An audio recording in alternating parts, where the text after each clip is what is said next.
उत्तर प्रदेश के कानपुर में एक हेड कांस्टेबल ने एक नर्स को अपने प्रेम जाल में फंसाकर पहले उसका शोषण किया। उसके बाद जब उसने शादी का दबाव बनाया तो अपने साथी के साथ उसको किसी बहाने एटा ले जाकर बेरहमी से हत्या कर दी। नर्स की मां और भाई पिछले 2.5 महीने से इंसाफ के लिए चक्कर लगा रहे थे और हेड कांस्टेबल के खिलाफ कंप्लेन कर रहे थे, मगर उन्हें भगा दिया गया था।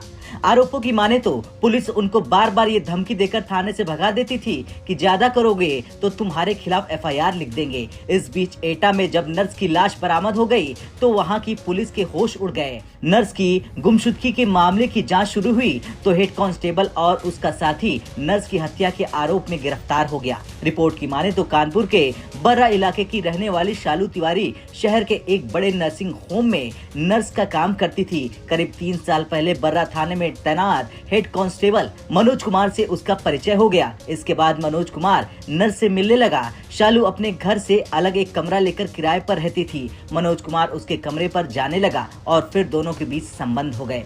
शालू की मां का आरोप है कि मनोज कुमार ने मेरी बेटी को बताया था कि मैंने शादी नहीं की है। नर्स की मां संगीता का आरोप है कि मनोज ने मेरी बेटी से शादी का वादा किया, मगर जब बेटी ने शादी का उस पर दबाव बनाना शुरू किया तो उसने बताया कि मेरी शादी पहले हो चुकी है, मैं एटा के जलेसर का रहने वाला हूँ, मेरे 2 बच्चे भी हैं। इससे शालू नाराज हो गई तो मनोज को लगा कि कहीं ये मेरे खिलाफ कोई कार्रवाई न कर दे, इसलिए 8 फरवरी को वो शालू को अयोध्या घुमाने के बहाने से ले गया।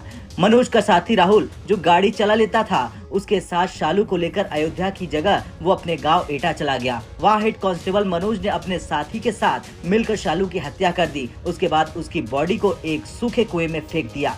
शालू की हत्या करने के बाद दोनों चुपचाप फिर से कानपुर आ गए। मनोज का इस दौरान कानपुर पुलिस लाइन में ट्रांसफर हो चुका था, इसलिए उसने पुलिस लाइन में जाकर अपनी ड्यूटी ज्वाइन कर ली। इधर क्योंकि शालू अलग रहती थी, वो कभी कभी अपने हॉस्पिटल में ही रुक जाती थी, मगर घर वालों से उसकी बात होती रहती थी। शालू की मां संगीता का आरोप है कि कई दिन जब शालू से उनकी बात नहीं हुई तो उन्होंने अपने बेटे के साथ बेटी के कमरे पर जाने का फैसला किया। वहां पता चला कि उनकी बेटी मनोज सिपाही के साथ कहीं बाहर गई है। इसके बाद वे बर्रा थाने गई और वहां जाकर पुलिस को बताया कि उनकी बेटी गायब है, मगर पुलिस ने उनकी बेटी की सिर्फ गुमशुदगी की रिपोर्ट लिखी और मनोज दीवान से कोई पूछताछ नहीं की। इसके बाद से वे 2.5 महीने में 25 बार थाने और कमिश्नर ऑफिस के चक्कर लगाई, यहाँ तक कि सीएम योगी तक के यहाँ शिकायत की, लेकिन कहीं से शिकायत पर कोई सुनवाई नहीं हुई। अगर पुलिस पहले ही सुनवाई कर लेती तो शायद मेरी बेटी बच जाती। मेरी लड़की नेशनल हॉस्पिटल में काम करती थी, जॉब करती थी। उसके बाद में 8 तारीख तक वहाँ से जॉब किया, 8 फरवरी तक। फिर रूम में गई और रूम से